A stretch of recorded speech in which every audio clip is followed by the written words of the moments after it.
मैंने एक multi millionaire का इंटरव्यू देखा था जिसमें उन्होंने कहा था कि अगर मेरे सामने दो लोग आए, एक जो हार्वर्ड बिजनेस स्कूल से बहुत अच्छे मार्क्स लेके पास हुआ है और दूसरी तरफ एक बंदा है जिसने साइकोलॉजी की कई सारी बुक्स पढ़ी है, जो ह्यूमन साइकोलॉजी समझता है, वो बोलते हैं कि एनी टाइम मैं उस बंदे को अपनी कंपनी संभालने के लिए दे दूंगा, हायर करूंगा।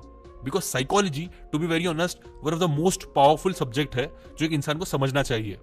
अब देखो, साइकोलॉजी एक बहुत ही वास्ट सब्जेक्ट है। अगर आप गूगल पे सर्च करोगे साइकोलॉजी एंड इट्स टाइप्स, इसमें आपको इतने सारे डिफरेंट टाइप्स दिख जाएंगे।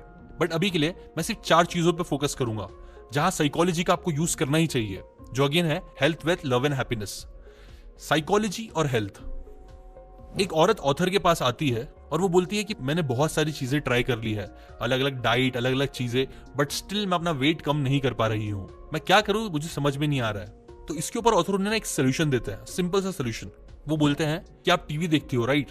तो आप क्या करना, जब भी टीवी पे एड्स आते हैं उस टाइम पे खड़े होके वॉक करना स्टार्ट कर देना ना। वो औरत जब उनके पास आई थी ऑथर के पास, तो उन्हें लगा था कि यार ऑथर उन्हें बहुत बड़ी बड़ी चीजें करने बोलेंगे, डाइट चेंज करने, खूब सारी एक्सरसाइज करने। बट ये चीज सुन के वो बहुत ज्यादा शॉक हो गई। एंड गेस व्हाट, जब उन्होंने वो एक सिंपल चीज करना स्टार्ट करी तो इसके कुछ टाइम बाद ही उस औरत में बहुत अच्छे रिजल्ट्स भी देखना स्टार्ट हो गए और वो पतली होने लग गई। अब ये मैं कौन सी बुक की बात कर रहा हूं, अगर आपको पता है तो कमेंट करके जरूर बताना। बट बात ये थी कि यहाँ पे ना उस ऑथर ने भी साइकोलॉजी का यूज किया था उस औरत की हेल्थ को अच्छा करने के लिए। ऑथर ये चीज समझते थे कि हम इंसानों को ना डिफिकल्ट काम करना इतना पसंद नहीं है, लेकिन अगर हम लोग सिंपल काम करेंगे और उसे रेगुलरली करना स्टार्ट करेंगे तो ये चीज हमारे लिए करना ईजी होती है। बेसिकली आप बोल सकते हो साइकोलॉजी का सिंपल प्रिंसिपल यूज करके ऑथर ने उस औरत को अपना वेट कम कराने में हेल्प करी, उनकी हेल्थ अच्छी करने में हेल्प करी। ऐसी साइकोलॉजी में अगर देखा जाए, कोई भी ह्यूमन है ना सिर्फ 2 चीजों की वजह से एक्शन लेता है, आइदर टू अवॉइड पेन और टू गेन प्लेजर। ये 2 फंडामेंटल चीजें हैं जो ह्यूमंस को मोटिवेट करती हैं एक्शंस लेने के लिए। और इसी के बेसिस पे ना ये बोल सकते हो, ये फंडामेंटल आप बोल सकते हो साइकोलॉजी है। और इसके बेसिस पे कई सारे एक्सपेरिमेंट्स करे गए हैं लोगों की हेल्थ अच्छी करने के लिए। जैसे स्मोकिंग क्विट करने में भी कई सारे एक्सपेरिमेंट्स करे गए थे, जहां देखा गया था कि साइकोलॉजी की जब इस प्रिंसिपल को यूज करा गया था, जब सिगरेट पीने से रिलेटेड लोगों को पनिशमेंट दी गई थी और स्मोकिंग छोड़ने में उन्हें रिवॉर्ड दिया गया था, तो ये सिंपल चीज आप बोल सकते हो one of the most powerful experiment था जहां मैक्सिमम लोगों ने स्मोकिंग को क्विट किया था। इसके डिटेल में नहीं जाऊंगा, बट बात यही है ना कि साइकोलॉजी का अगर आप यूज करते हो तो उससे आप अपनी हेल्थ अच्छी करने के लिए बहुत ज्यादा यूज कर सकते हो। अब बात करते हैं साइकोलॉजी एंड वेल्थ। मैक्सिमम लोगों को लगता है कि अगर उन्हें वेल्दी बनना है, बहुत पैसे कमाना है, तो उन्हें ना कुछ स्पेसिफिक टिप्स एंड ट्रिक्स सीखने पड़ेंगे, तब जाके वो अमीर बन सकते हैं। But to be honest, wealthy बनना it's all about mindset.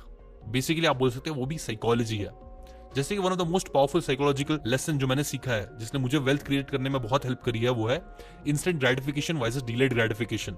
Maximum लोग आप नोटिस करना सिर्फ इंस्टेंट ग्रेटिफिकेशन के पीछे भागते हैं। वो आज मेहनत नहीं करना चाहते ताकि उनका कल अच्छा हो। जबकि जो लोग अमीर बनते हैं वो लोग इसके एग्जैक्ट अपोजिट होते हैं, वो लोग डिलेड ग्रेटिफिकेशन को समझते हैं।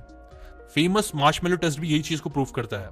जो बच्चों के अंदर सेल्फ कंट्रोल था, जो इंस्टेंट ग्रेटिफिकेशन के पीछे नहीं गए, जिन्होंने मार्शमेलो नहीं खाए और थोड़े टाइम रुके, वो बच्चे उन बच्चों से बहुत ज्यादा लाइफ में अच्छा प्रोग्रेस करे जो लोग के अंदर सेल्फ कंट्रोल नहीं था। ये साइकोलॉजी का एक लेसन जो वेल्थ क्रिएट करने में हेल्प करता है। ऐसी एक पूरी बुक है साइकोलॉजी ऑफ मनी, उसके अंदर ऑथर ने बताया कि कैसे साइकोलॉजी बहुत बड़ा रोल प्ले करती है ज्यादा पैसे कमाने में।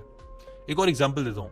मैक्सिमम लोगों को लगता है पैसे कमाने के लिए उन्हें बहुत सारे ट्रेड्स करने पड़ेंगे, कुछ ना कुछ करते रहेंगे वो लोग रेगुलरली, तब ज्यादा पैसे कमाएंगे।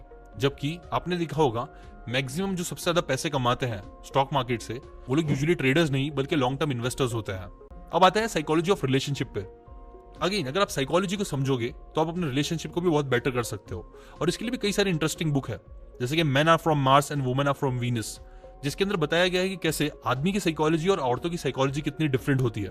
मैक्सिमम आदमी औरतों में परेशानी इसलिए होती है बिकॉज हम लोग समझ ही नहीं पाते कि हम दोनों की साइकोलॉजी में बहुत डिफरेंस है। जब एक आदमी बात करता है वो औरतों को सोल्यूशंस देता है, जबकि औरतें चाहती हैं कि जब वो बात करे तो उन्हें सोल्यूशंस ना दिया जाए, बल्कि बस उनकी बात को सुना जाए और उन्हें समझा जाए। और टू बी ऑनेस्ट, यही साइकोलॉजी जब हम समझ नहीं पाते हैं, इसकी वजह से रिलेशनशिप में बहुत ज्यादा प्रॉब्लम्स होती है। अब आते हैं साइकोलॉजी और हैप्पीनेस के ऊपर।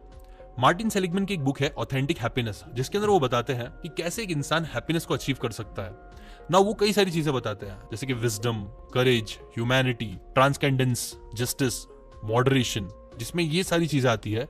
ये सब अगर आप अपनी जिंदगी में अचीव करोगे तो ये आपको हैप्पी रखेगा।